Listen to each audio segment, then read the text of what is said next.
I used to do evaluations for state hospitals. Folks would bring someone in, and they knew enough to know they needed to hold it together. They could possibly be committed.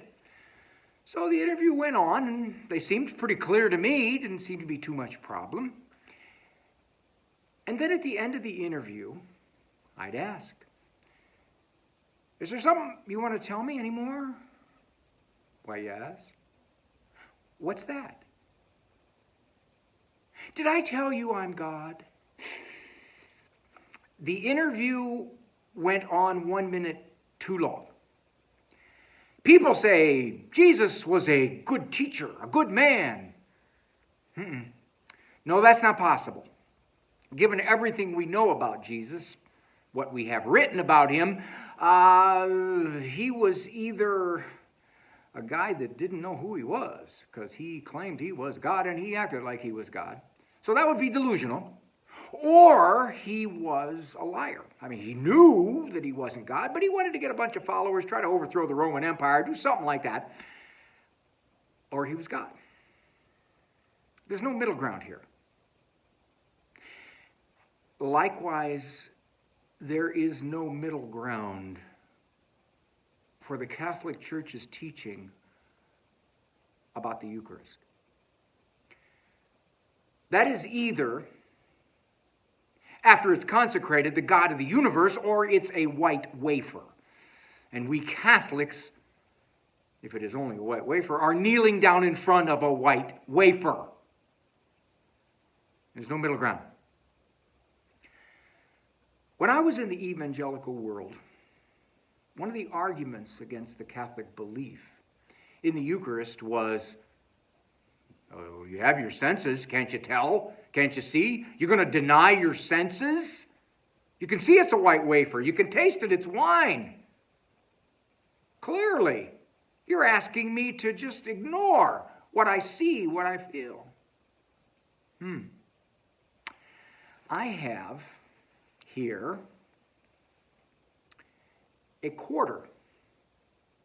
Now, this quarter is approximately 1/16 of an inch thick.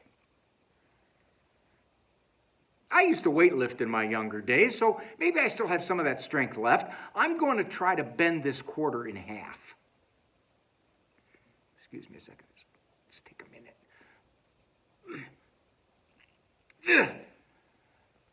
I can't.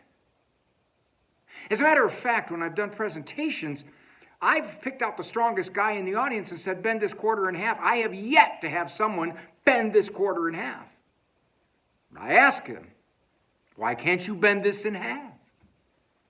And they'll say variously, "I'm not strong enough," or "It's solid metal." You say it's solid metal. Yes. You're totally wrong. Modern science, basic physics, would tell you that this quarter is 99.999999999% space.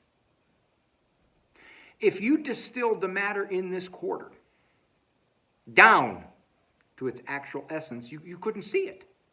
It's all space.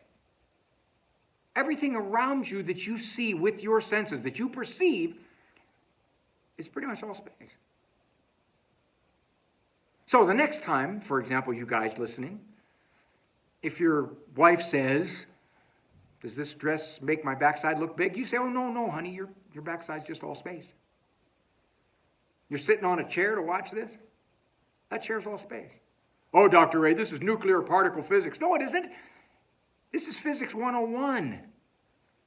Well then, why does it seem so solid? Because the elementary particles in this quarter are called atoms. And atoms have many, many different types of subatomic parts.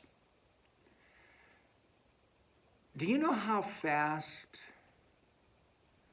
the electrons in the outer orbits of the countless trillions of atoms in this quarter are moving? close to the speed of light. You know what the speed of light is?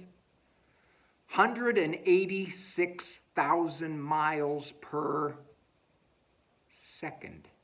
Can you fathom anything in this little space moving at 186,000 miles per second? Your senses in analyzing this quarter are totally wrong. Do you feel quite as confident when you look at that white wafer and you say, well, it looks like a white wafer to me. Tastes like wine to me. You feel so confident now? Because you see everything you see around you with your senses is not what it actually is in its substance. Sometimes I will tease my non-Catholic friends.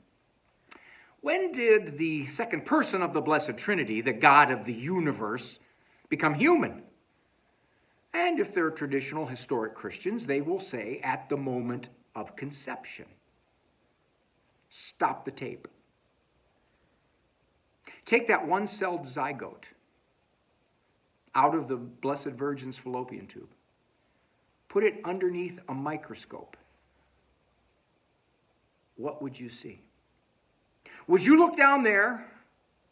Oh, look at that.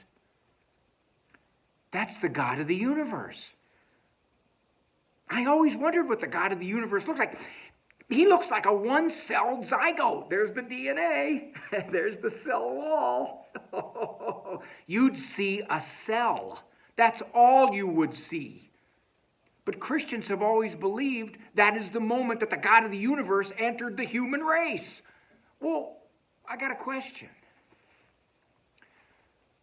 Is it less hard to believe that the God of the universe was a one cell? Or that white wafer, as our Lord left us that miracle, could also be him? In the early days of the church, they were attempting to gather converts. They wanted to tell this truth. Now think about this. This would be hard to believe. You got some guy coming to you, and he's telling you that this is a man that, unlike no other man, because he was God, he rose from the dead. You believe this? So you're trying to make converts, and a guy's sitting there with his wife. And she's listening because she wants to hear what you have to say. You seem clear. You don't seem like you're crazy. You seem relatively rational. And you're saying, yes, we traveled with him. We saw what he could do. We saw his miracles. This is incredible what this guy could do. And the wife's interested, and the guy's thinking, yeah, okay, fine, thank you. So he explained a little more. He gave us a moral system. And you would think that this moral system goes against the way the world does things, but it's a fabulous moral system. It works so well, maximizing contentment and joy here. The wife's thinking, hey, that'd be great. This marriage to this guy ain't that great, so I'm thinking maybe this moral system would be good. And the guy's... Then you make your closing of the sale. You tell the guy, we have a community. We have a belief. If anything happens to you, we will take your wife and your children into our community and we will protect them. They will be with us. We will look after their welfare. You do not have to worry about them trying to make it in a very, very ugly world. Now the guy's kind of interested. And he asks, are you telling me everything? No, not everything. Okay, this is hard to say. He left us this miracle. It's a miracle incomprehensible. But we believe that the proper people who are ordained in the right position of authority can say the prayers that he left us over bread and wine and and they become him, and we eat him. The interview went on 1 minute too long. Why would you make up something like this? You're trying to gain converts? Why would you have a belief that says we have to eat him? You wouldn't. You just have a memorial meal like I was taught when I was out of the Catholic Church, just a memorial meal. There's no middle ground with this. This is either the most incomprehensible miracle our Lord left us,